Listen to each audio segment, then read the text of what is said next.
Welcome to Your Story, His Glory with Janelle Barker. We are so excited to talk with our first double interviewees today. And we're going to be speaking with Jennifer Miller and her son, Matt Miller. And they go to Heritage. Jennifer has her master's from Liberty University in counseling. She's licensed in the state of Tennessee, and she has been doing private practice since not 2019 until present. She met her husband in 1979. She has 3 sons and 12 grandchildren. And Matt, we are here with you as well. And you're 37 years old and attended East TSU.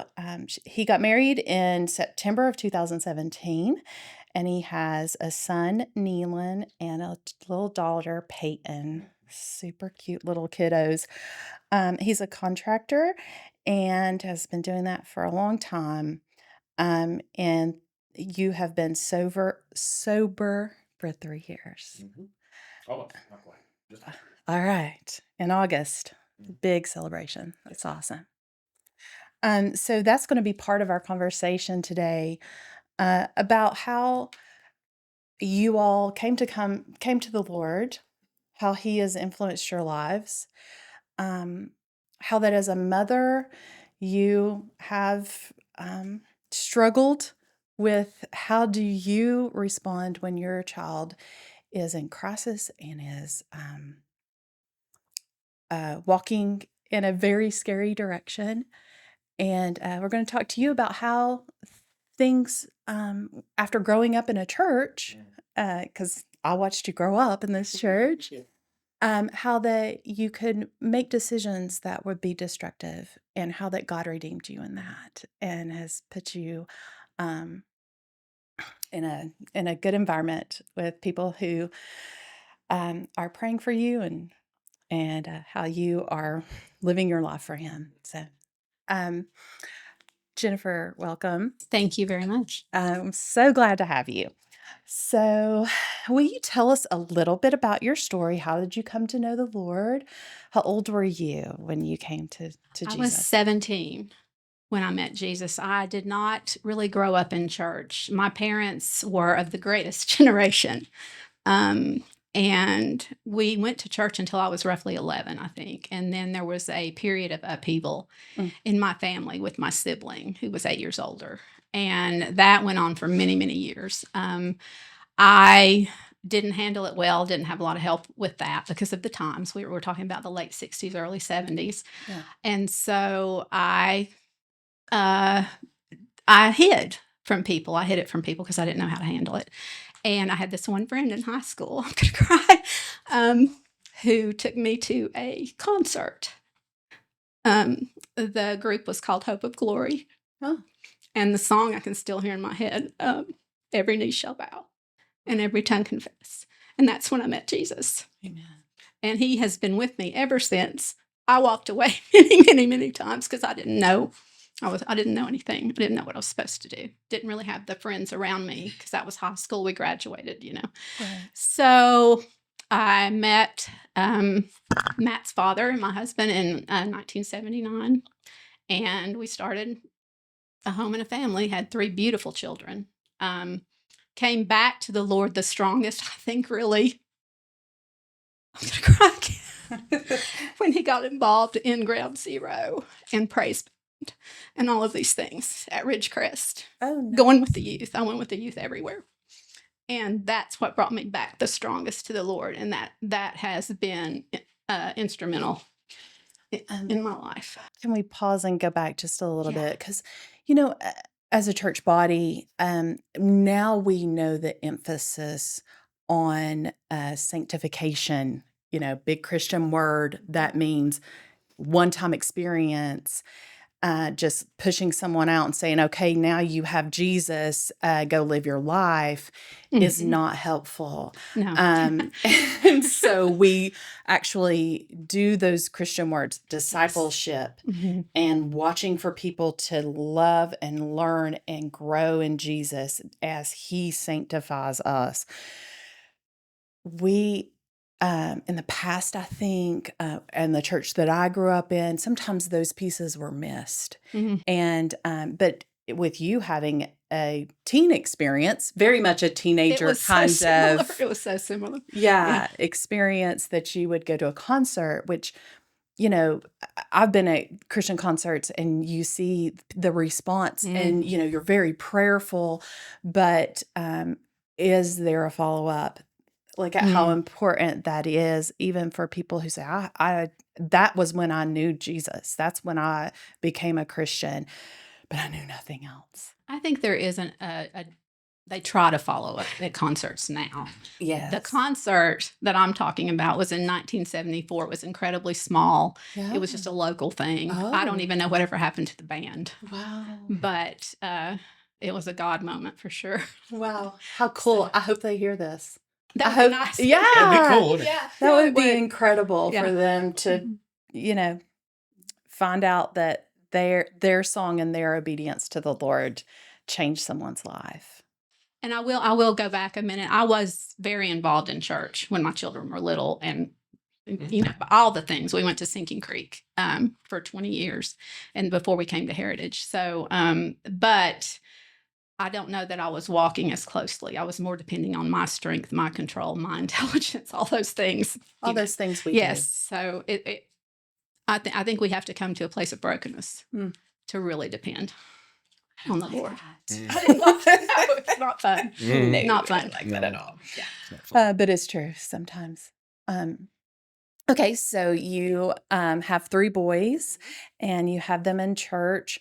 And can we segue to you? Sure. Okay. Absolutely. So, how old were you when you became a Christian? So I'll kind of do the cliff notes, not the cliff notes. It'll be all the important notes.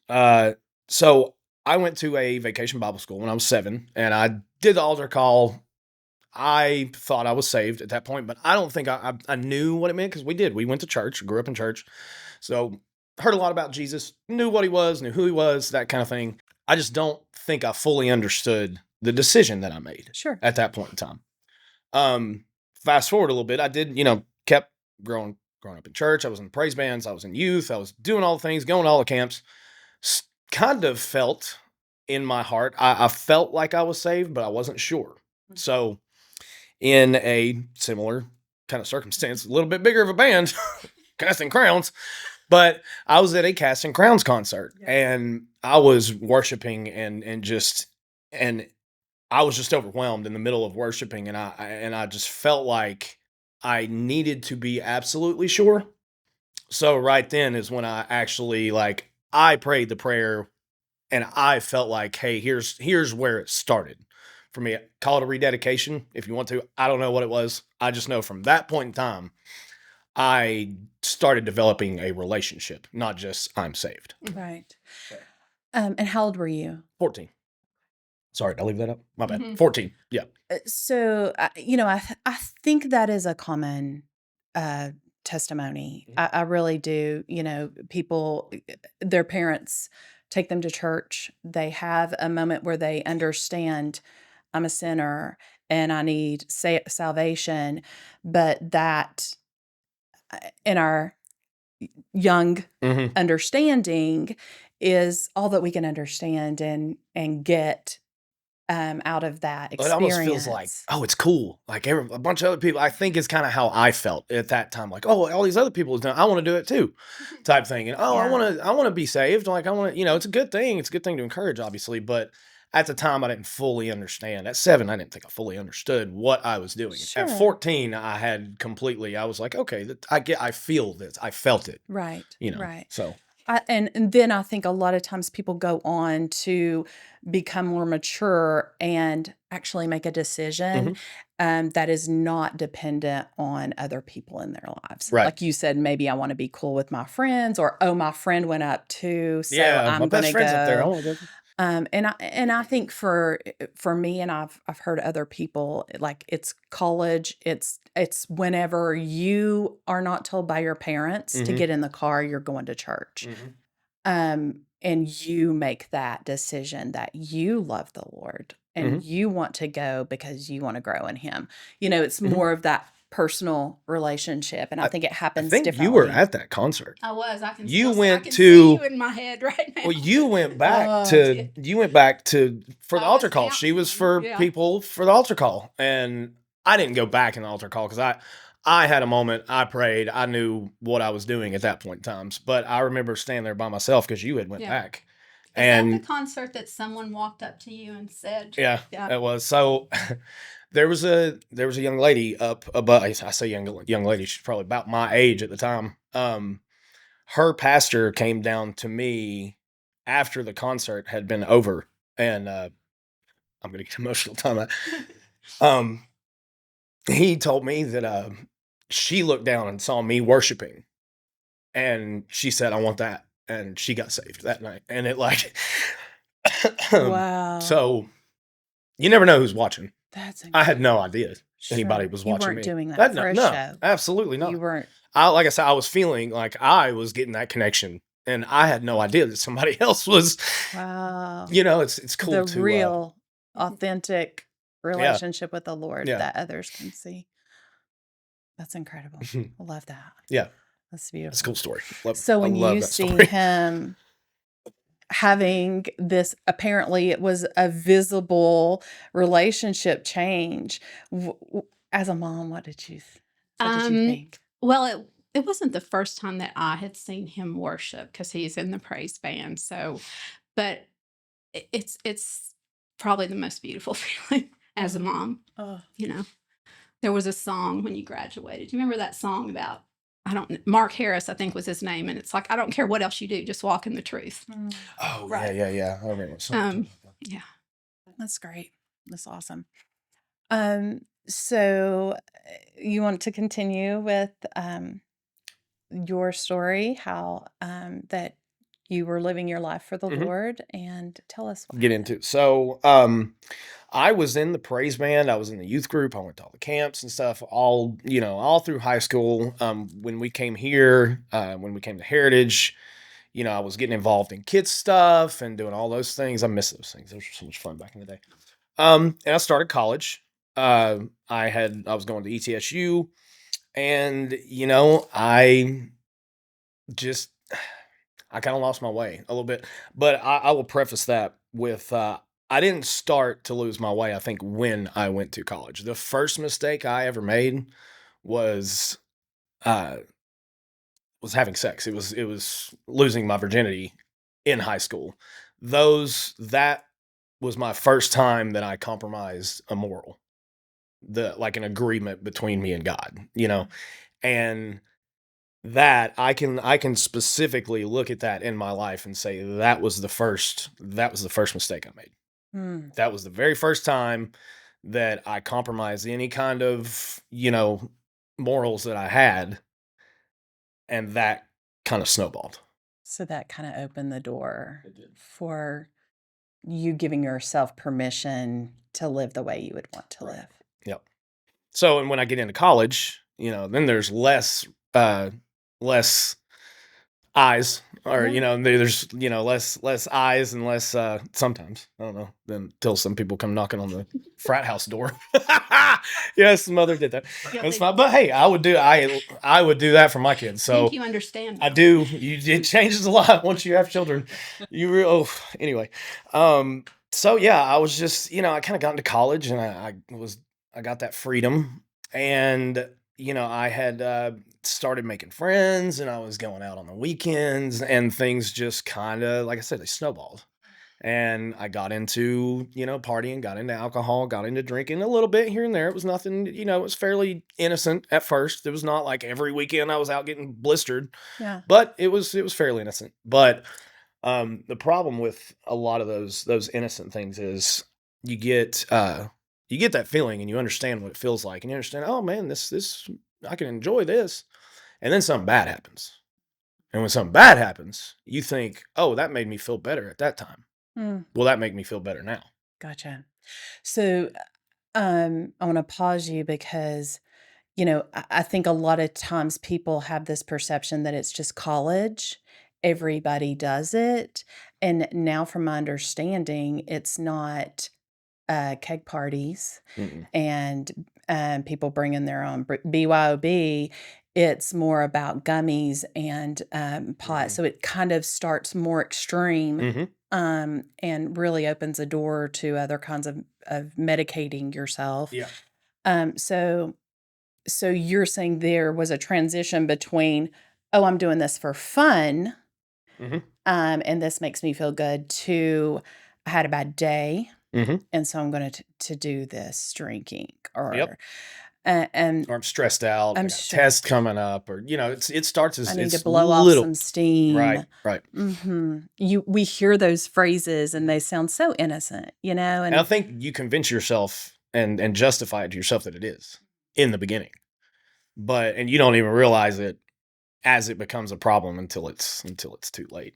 I when I was in college, I had I'll just call it what it is. It was one night stand with a girl. I was still, living outside of those things. I was slowly falling away, at a at a pace. I was falling further and further Wasn't away. altogether slow, but Well, it didn't feel slow to to you, you. but I know it was Right. fairly slow. You just saw the you saw the pitfall. That's what you saw. And I had this one night stand, and basically we thought she got pregnant.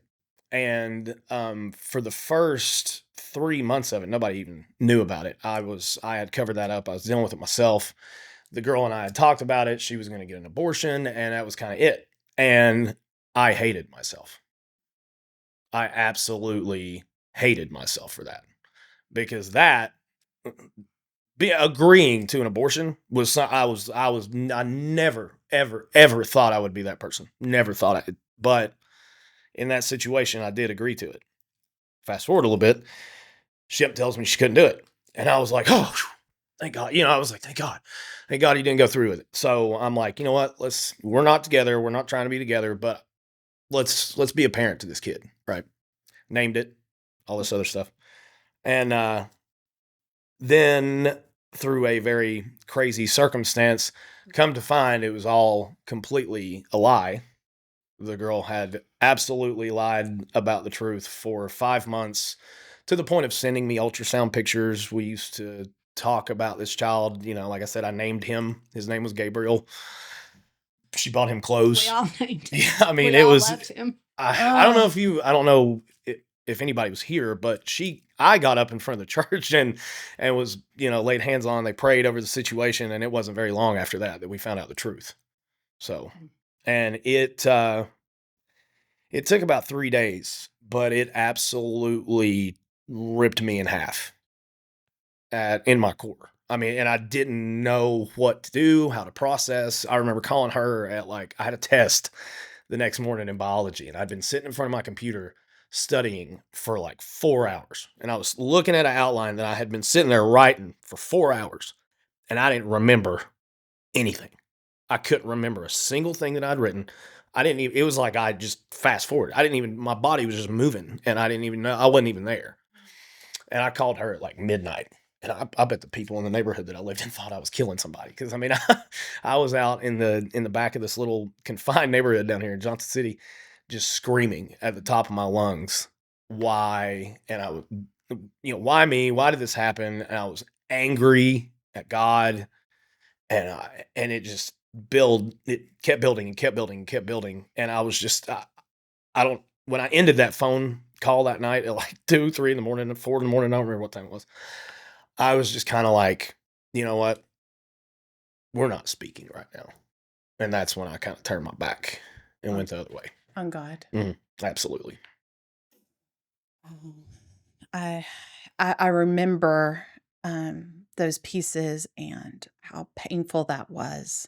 I remember praying for you and your family in that, because it was such a shock to people that were not even involved. Yeah. that provokes you to say a prayer for somebody out of compassion, because why would somebody be so cruel? She it was very unwell. She was, unwell. and just to throw, she and I have like kind of rectified the situation. Not rectified. We have talked. She apologized. She was very mentally ill. She had a lot of things going on. Like, so later in life, like 10, 12 years later, we were able to both apologize to each other for everything. And we're not like friends by any means, because I was very angry with her for a very long time. And it took a lot of prayer and a lot of self reflection and a lot of, a lot of different things, a lot of therapy, honestly, to come to a place where I was like, you were sick, I was sick. We were, it was just not a good situation. We were, and to let go of that anger and to have that forgiveness, I think was very, very important in my recovery and everything else, because for years I held this absolute. I'm glad I didn't see her. I would have hurt her physically, but I probably would have yelled, screamed, like, just for those years. I never saw her, never spoke to her. And finally, when we were able to, it's funny, she was a neighbor of my wife for years before my wife and I were like together. She never even knew, like, she knew the girl and had no clue. I told her the story afterwards, and she was like, that was her. I know. I was like, yeah, yeah. And, Wow. but it's funny how God works in those situations, how it's like after you get on the back end of it and you can reflect back, you can see where all those points were and where God was in that whole situation. And even though at the time I felt like I was cursed and I felt like everything was, I felt like I was being punished and God was doing all these things to me that I didn't deserve, when that is not what was happening at all. I was running from God. He was letting things happen that were going to happen. He was keeping his hand on it to where the worst things weren't going to happen, to where, he was saving me when I didn't even realize it. And now that I look back on it, I can look at so many different points in times and say, "Yep, there was God. Yep, that was him." I didn't think that was him at the time. I thought that was just the fate of the universe, like falling down on my shoulders, but that was God, and he was holding me, and I just didn't even know it. I love that. And it's only because you can see God in that Mhm. and his grace to you that you could extend grace to her. Mm-hmm. And I'm sure of that, because I don't think anybody in their own power would be able to just say, I forgive you, let's move on. I think it takes supernatural strength that the Holy Spirit puts in us to recognize his grace and our need for him, Mm-hmm. to be able to extend that compassion and love and Absolutely. mercy to someone else. Wow. We all need it. Yeah, for We all sure. need it. So I know that was a horrifically scary time for you as a parent. And how do you respond when you see your child hurting so bad? I mean, it hurts my heart hearing about it this many years later. I know you were just broken. Um, how do you, as a therapist? I wasn't a therapist. Okay, you weren't a therapist You then. go to Liberty and get a master's degree. Okay. Yeah. What do you do? That. You No, learn how to deal. But I can think back to before I knew what was going on with this young lady, and I knew something was wrong with him. I just didn't know what it was. And we went to dinner at Cheddar's one night, and Vividly he told remember it. me what was going on, and I was like, "Is That's that it? all? We can handle that." It's I felt like my life was ending and falling apart. She said, "Is that it?" I was like, "Is that it?" We can handle it. It's okay. Okay. But yes, moving forward from that, the what happened with the church, and I think or at church, and it being so open, and it was a bizarre situation. Yeah. I believed she was pregnant too, and I had given birth 3 times. I mean, she was just saying all the right things, sending the pictures and all of this, so it was really hard. Wow. I wasn't so scared for you at that point though, because No, it that was wasn't. that was just the very beginning. When it got to the point where I knew that how serious it was, I was just terrified all the time. Yeah. And I wanted to trust God, but I would lay it down and take it back, and lay it down and take it back, and try to figure out what can I do to control this somehow so he's okay. And I know now that that was probably not at all what I should have done. Okay. Because in the end, I just had to surrender it, and say, even if whatever happens, you're still God and you're still good. Yeah. And I think I told him, even if you never stop doing these things, I'll always love you. Yeah. I'm grateful that your relationship was such that you were willing to tell her. Mhm. I I think that's probably very unusual. Mom and I have always been. I've always been. Mom's always been the best friend. She No. ran around all the, she came to all the events, ran around. She's always chaperoned, it was always and everything. So Mama was always there. No. I've always We been. did the I concerts love that. together, right? Yeah, we did everything. I love that.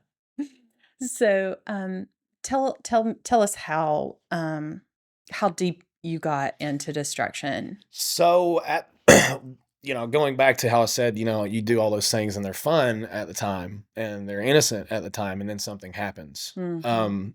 I'd been working in restaurants and had been dabbling in other things, pain pills, other harder drugs, pain pills being the one that that was one that stuck. I noticed that pain pills didn't just cure like physical pain. If you're in emotional pain and it numbs you. And I was not just in emotional pain. I was like emotionally split open. Like I was an open wound. Yeah. I wasn't just like hurting. I was bleeding profusely is what I felt like inside. Mm. Um, so, I had dabbled in those things before. So I said, well, let's see, and I started working. And when something works, you don't fix it, or, if it ain't broke, you don't fix it. If something's working, you keep doing it. Yeah. And those things don't come with a warning label where they say, hey, if you keep taking these every day, you're going to get sick. If you try to stop, that doesn't come. Nobody tells you that. The drug dealer don't tell you that in the beginning.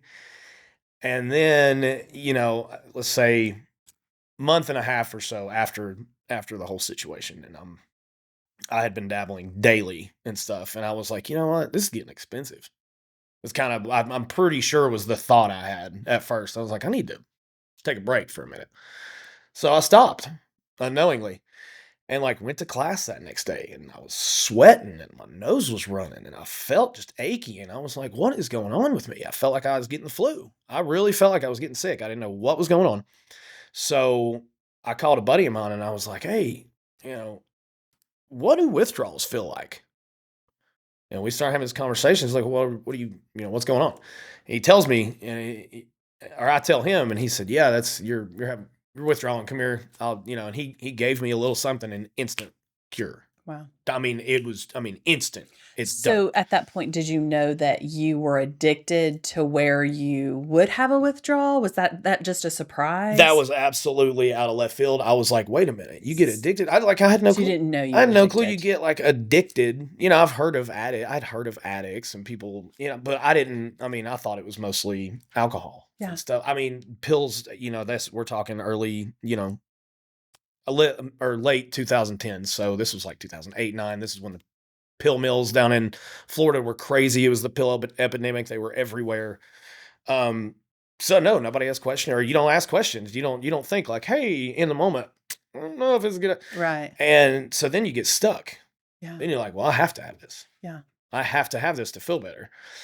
And it kind of starts slow, but it develops over a short amount of time, really. It can get pretty bad. It was a daily thing. I stopped going to church. I was running around with just not the best people in the world.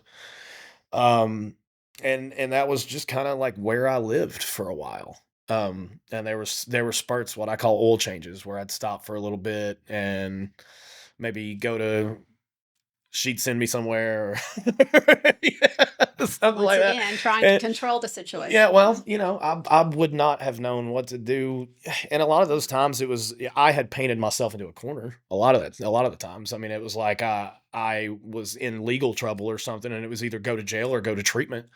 So a lot of times it wasn't necessarily something you were trying to do. No, but I a lot of was times it trying was to stop you from feeling consequences that you probably needed to feel.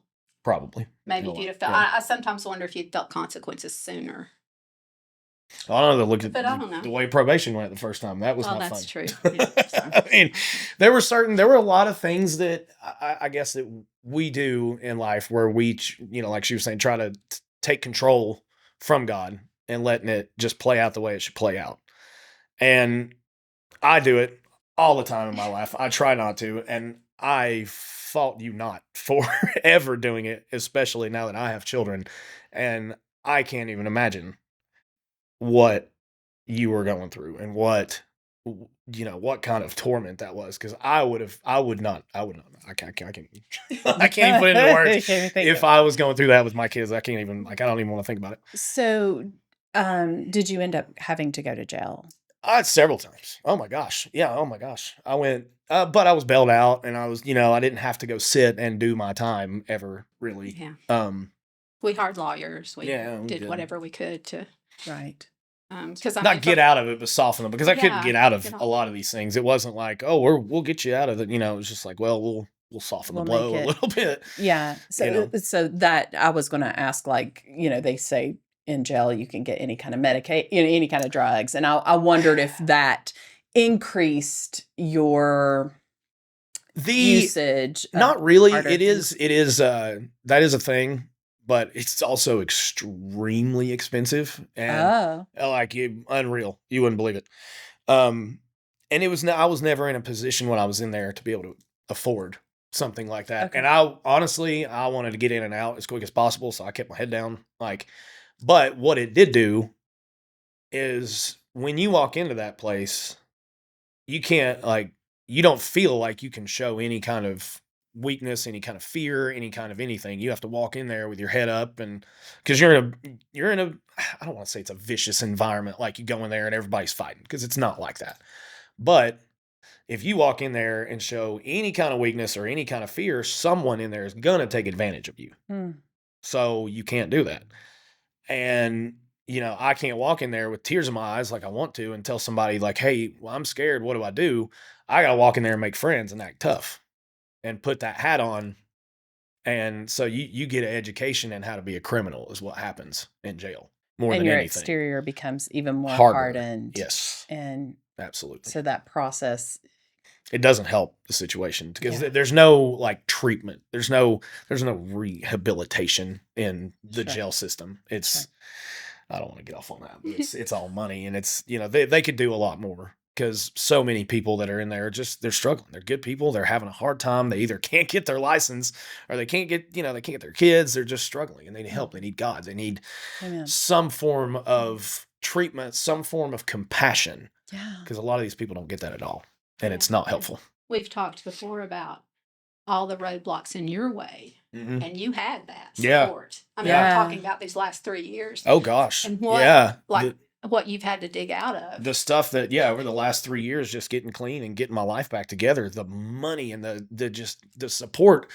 I don't know how somebody would do it without, having a supportive family, and having a decent job, and having, like, all these things. It's daunting, and it seems impossible. In the beginning, it felt impossible when I first started there. Not, it didn't feel impossible, but it felt daunting is a perfect word for it. It's very overwhelming. Thank you for that, because I mean, you don't realize, and you think of people who have just kind of, the deck has been stacked against them, and those things, and well, they ended up making those bad decisions, and so they're where they need to be. That is really a a terrible perspective Mhm. for society to have. And I think it's good for us to hear somebody who grew up in a Christian home, who had all of the things that could have um, kept them from this hurt, but it still be so difficult to walk out of. Satan's out there everywhere, and the Yeah. ones that he's looking for the most to attack the most are the ones that are the closest to. He ain't worried about the people that are already out there. He wants to drag away as many people as he can, and Mhm. he dragged me away for a little bit. He did. Yeah. He got a hold of me. He got his claws for a minute, but God, But God. but Absolutely. God, God. but God. And, I think of, ultimately simplified, you wanted to be your own God Mhm. during that Absolutely, time. yeah. Mhm. I had no interest in anyone dictating my life or anybody telling me you can't do these things, you shouldn't do these things. I turned my back not only on God, but just on my morals, on a lot of the things that, I never wanted to be a thief. I never wanted to steal. I never visioned that I would stick a needle in my arm because I did that plenty of times.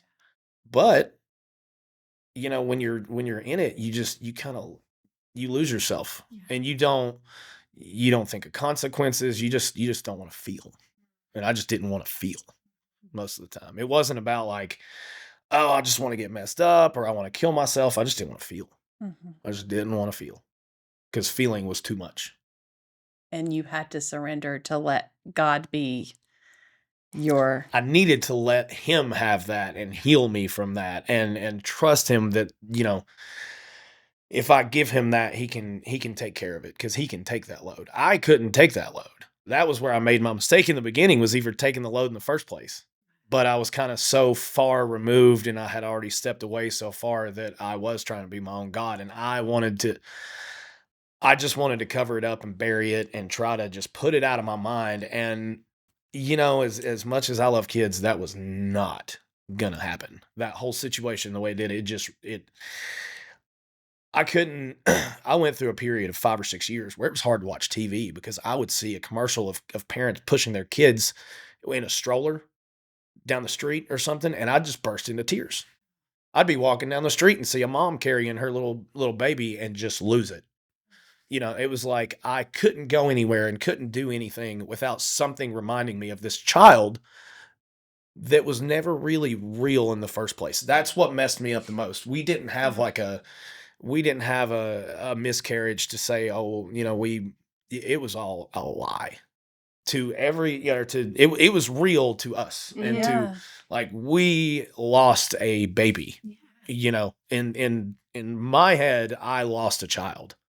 And it absolutely, especially after I went through that whole thing where it was like, I'll do the abortion and then I was like, I want to be a dad. It Like was I a want to second do chance. yeah, I was like, and then it got ripped away. I was so like I was so torn and so confused and so twisted that I didn't know which way was up or down. Yeah.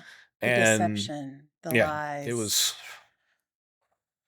and the chaos that you were thrown into because of that. yeah. Yeah.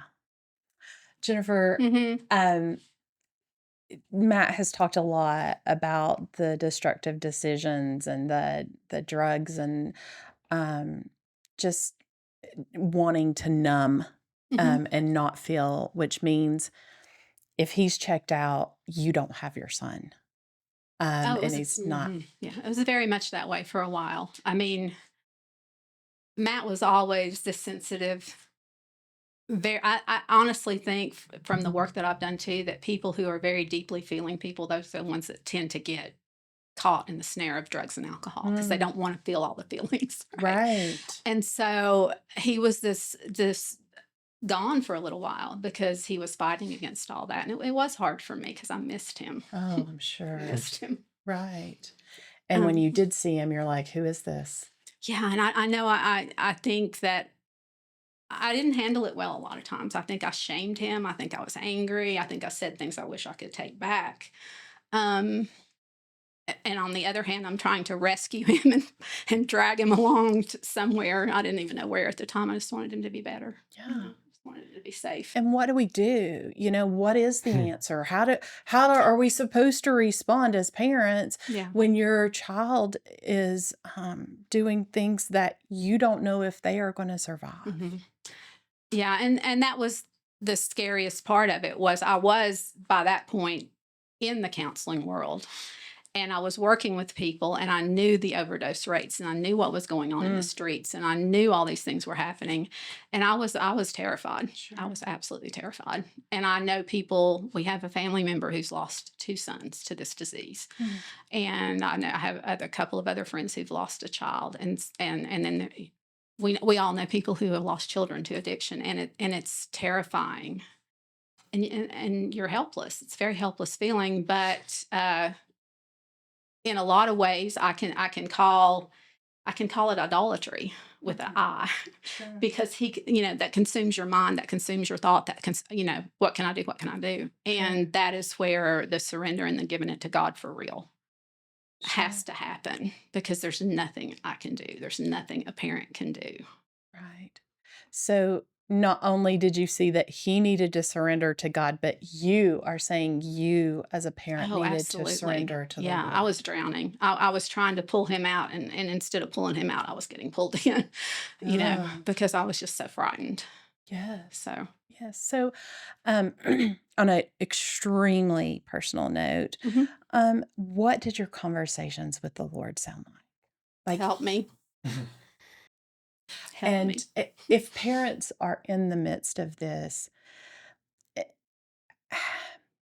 what does God understand about this? How did He rescue your heart in the midst of it, as a response to your help me cries? That's a very, very good question. He was just there. Is all I know how to say. He was there. I could feel him. I could feel him. I can remember the surrender, and it was recently. It wasn't a long time ago. Yeah. It was right before the 3 years that started. I think we all everybody We just got to a point where you all let me go to go, not let me go in a sense that I got to turn my back type thing. It was just like, I can't do anything about this. Yeah. And I had gotten to a point that I was just done. I was so tired. I was so exhausted. I was so just over it all. And I was to a point where I was just on my knees, kind of figuratively and, kind of physically a lot of times when I was in Nashville, just going, and I didn't know it was God. I was talking to God. It's kind of a confusing thing to talk about. So I never it's not like I denounced Jesus. I still always felt him there. I knew I was saved. I never felt like I was just disagreed with everything. I just questioned a lot of things and I wasn't sure how I felt about a lot of things. I was being attacked on my faith as far as I could see on every level of belief that I could come up with. And then I just started feeling surrender happen. And they talk about it a lot in treatment when you have to come to the end and you just got to surrender to the program is what they call it. It's a lot of times it's NA and AA, that kind of stuff. And don't get me wrong, those programs are absolutely 110% helpful, but they can become an idol too if you're not careful. Thank you. So I just want to throw that out there. No, But what it that's does helpful. do is one of the very important processes of what they do in those programs is a spiritual connection. They say you can call it whatever God you want to. I knew it to be what it was. And because I was going to all those things and because I was doing all those treatment things, I was unknowingly just praying again. And I mean, unknowingly, but I was getting into the habit of praying again. I was talking to God and I was feeling God again. And I was starting to be like, oh yeah, I remember this. And then, it took probably about 6 months, 7 months. I think it was about the time I came back. Like once I left Knoxville, I had to come back here. I had been clean for 7 months and had to go to jail and do some jail time. After going to treatment and after doing all the right things, I had to come pay the piper. And that was part of the process. And it was, I was blessed in the way that happened. I was able to do work release and got to see my kids and I got to make money while I was in there. And that kind of launched me in a different trajectory, coming home and getting back in church and feeling God again and being like, oh yeah, I remember this now. And there was a little baby girl Yeah. in the middle of Yeah. So and that was God. I was leaving to go to treatment and, I was like, honey, I won't see you for a while. So then a month and a half later, she says, oh, I'm pregnant. And there's my baby girl. And, she is absolutely everything, that, and it's so funny that, I prayed basically, from the time that whole situation happened. I wanted kids and I knew how much kids meant to me, the whole situation with the Gabriel thing. And my heart bled for kids, and I had Neelan. Neelan was, oh my gosh. And then Peyton happens, and I had always prayed, I wanted a big brother for my, I wanted a boy and a girl so bad. Like I wanted to be girl dad so bad, and I can't even tell you how bad I am so glad. Like I love being a girl It's dad. just so precious. So I prayed for so long about having, the older brother for the little girl and like all this stuff, and then it happens as I'm coming out of this thing and I'm coming into recovery. I get this beautiful baby girl, and my son is just the perfect big brother. I mean, he's always looking out for her. He's always, they're perfect. And it's I went through a lot of dark, but there were several silver linings everywhere. And the blessings on the other end of it have been just too many to count, because I have an in-depth and a very intimate understanding of something that, not a lot of people really make it through, to be quite Yes. honest. A lot of people, the statistics are not good. Statistics are really, really bad. Um, and I've got this testimony, and I've got these things that I can tell about my story to reach people that might not otherwise get reached, or might be confused or have questions, and after I look at it, I can't regret any of it. And I can't say I wish things would have been different, because it made me and transformed me into what I am. And one of my favorite things that I heard early on in treatment is, and I want anybody who's listening to this, and anybody that might question this, to hear me when I say this: addicts are the gems of the earth. Hmm. They have been through more than you will ever see in your entire life, probably. And they have felt more than you will ever understand. Mhm. So if people come through that and they can come out of that, the respect for life that you have, I don't take a day for granted with my kids. And I might do that. I might have taken for granted stuff with my kids if I didn't almost die 3 years ago. So, or if I didn't go through what I went through, I might not respect the things that I have today, or respect the love for God that I have today, and the faith that I have today. So those things have put me in a position where I love my life, and I'm thankful for everything I went through. So I can't look back on it and say, God, I don't know why you did that to me. I really wish you would have just, it would have been so much softer if I'd have just had kids and had this good job and never went to jail. But would it have been? Or would it have been just mundane, and, things happened the way they were supposed to happen, and Mhm. and God dictated that, and it was ordained, and it's how it happened, you know. I'm just honored and blessed and thankful that I got to be on this side of it, not on the other side of the statistics, because I've lost two cousins to it. I've lost, I don't know how many friends that I've seen overdose, and the people that I was not necessarily close to with it. I know, I mean, it's just too many to count. Oh, The Mm. people that, I appreciate you sharing that, for several reasons, and I believe what you're saying about, people addicts, recovered addicts being gems. That, there's a girl that I'm friends with who her love for the Lord is just, you can see it all over her face. Mhm, The joy she carries and the passion she has for an understanding of knowing that she needs God mhm, Mhm. Yeah. every mhm, day. Yeah. mhm, I think sometimes when we've not walked that close, to all of the pieces that you have walked towards, we forget as Christians what our real need is of Christ every Mm. day. mhm, And we can forget that we need to be obedient, mhm, that we need, I was just reading this morning about the fear of the Lord is the beginning of wisdom. Well, I don't want just the beginning. mhm. So Yeah. so how do we seek that fear of the Lord? What does that look like? Mhm, Well, chapter 112 of Psalms says the answer to that. It says, we joy in knowing and responding to his commandments, following his commandments. What is his commands? Ugh.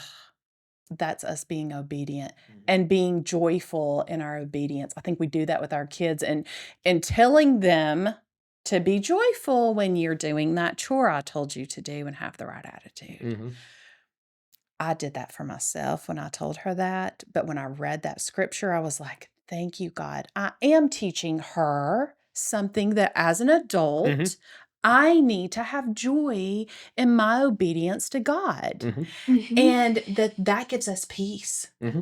That gives us that relationship and that love for Him that is the wisdom that we need to live our lives every day. I mean, we can draw nuggets from you and from a mom who's walked in this pain. Mm-hmm. And I'm so grateful that we can live this life together for that reason. I do want to say there's no playbook. Oh, There's no like, you do this, this, and this, your kid's going to be okay. And there's no like, there's no standard. There's no book on it. I mean, there are books, but Matt, I don't listen, like that. like I know nobody likes to hear I it. don't like It's that. not fun to hear, but the only one that can do anything about it is God. And there's a lot of prayer in it. And every situation is going to be unique and be as different as the individual that it's going through. So there's no set of standards like you got to do A, B, C, and this person's going to be okay.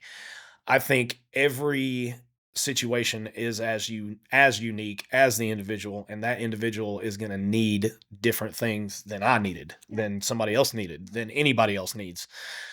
So I think it's a lot of surrender, a lot of prayer, and just if you're in the situation, reach out, get help. Please come find me. Please come find me. I will talk to you all day long. Please come find me. I really appreciate the fact that within your story, you were a Christian already whenever you fell into addiction. And I know Christians today who go to church every Sunday who struggle with addiction. We're human. It's not talked about. And I appreciate you being real and honest and authentic about that, because I think people who are struggling think they don't measure up. You struggle alone. Yes. Most of there's the a time. lot of Yes. shame. And they think, I can't go to church. Absolutely. Because You don't that want to. is full of people who don't struggle like I struggle. And there are plenty of people who struggle. And the fact that you used to struggle means that you have to be mindful every day Absolutely. of those addictions. Absolutely. I have not talked to you about those specific pieces, but I know that is just the truth of anyone who's ever struggled with addiction. And that is kind of the message. It's a little hard sometimes for people who are Christians to swallow that you say, I was a Christian. I grew up in a Christian home. I had this real experience with the Lord. And it is no doubt in my mind, but I walked this path, and it was a path of destruction, and I did not follow the Lord's in obedience to Him, as we were just discussing. I did not walk in what I knew was truth. And, I also, as you were telling your story, just wonder if your pain was greater because you already knew the truth. I definitely, I felt, there were so many times I felt cursed. Like every time I'd wreck a car, every time I'd get arrested, I'm cursed, like everything. But when I look back on it, that was God holding me from going a little bit too far.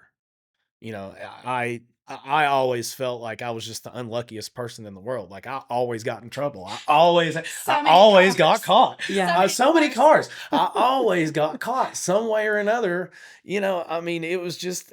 And if God is holding you, and He is love and He is truth in the back of your mind, because of that relationship, the Holy Spirit is there starving to death, Yes. right? Yes. He's hungry. Yeah, He's trying to get out hungry so for much. relationship with His Father. And so you are, I just see that being a more painful, difficult, complex. I think it was. It's kind of, you can't put your finger on that's I like at the time I could not sit there and go, well, I'm feeling tormented because I'm just didn't go to church this Sunday. It's not like that. It's like your soul is just tormented because everything that's going on is just so far removed from grace and from faith. Oh, not grace. It's so removed from faith and so removed from any kind of belief system or any kind of morality or anything like that. It's so far removed from it that you don't know that's what it is, but you feel it. You Yeah. feel something. You feel Yeah. empty inside. You feel this huge hole that God can fill. That's the only thing that can fill it. And having had that filled in the past, I just wonder if it is more difficult, more painful. I'm sure because you're like, I had this with Jesus as my Savior, filling my heart with all the things that I it was needed, so and hard now to it's come gone. to church Yeah. because like I couldn't walk in the building without crying. Mm. Like really, like that was one of the reasons I didn't come to church for so long. I couldn't walk in there without feeling guilt, Yeah. just absolute overwhelming guilt. So yeah, it was there. So that conviction. It was there. I didn't want to put a name on it or put Yeah. a label on it. Like this is the reason, but it was there. That's Yeah. what it was. Absolutely. So it was a draw to surrender, Mhm. like you've been talking about the surrender. So Mhm. you were compelled to do that and fighting it. Yeah. Yeah, surrender is like that's a lot of people, anytime I've told my story as far as at any kind of meetings and stuff like that, uh I always say if I could define or if I could put one word on my recovery, if I could say there's one thing that defined my recovery, surrender is that word. I have said that over and over. That's so great. So as you talk about surrender, I want to just mention God's faithfulness for Him giving us freedom and restoration. And in after the surrender, like we can rely on Him to give us all the pieces that we need to restore our soul and to come to Him and keep coming to Him Mhm. as we are struggling with those pieces just on and on. I'm so grateful for you all being willing to Thank share you. your Thank you story. for having us. Mhm. Thank you. I'm thankful that you just so quickly said, if anybody needs to come to me, Oh, absolutely. I'm so grateful for that. We need to be willing to share our weaknesses and our struggles and where we've fallen short and praise the Lord for where He's placed us because of our weaknesses. And I think if I could say one thing about if someone is dealing with someone that is in like you, if I say any piece of advice to them is just love them like Jesus would. Yes. That's the only like just love them like Jesus. Be Jesus to that person because whether they grew up in church or whether they grew up in darkness, they don't see love through you or me or Jennifer Miller. They see love through Jesus. Mhm. And if you are, if you show that love to that person, that is going to get a lot quicker of a response than saying, well, you need to get better. You need to You need to do this. You need to do Right. this and that. Stop doing that. Love Mhm. them. Yeah. Love them. That's it. Just love them. Yeah. And I mean, it's interesting that you use the word surrender because it's the same word I used. Surrendering Yes. to the Lord and letting the Lord take care of it for Very you good. and trusting Him, even if it doesn't turn out like you want it. I love it.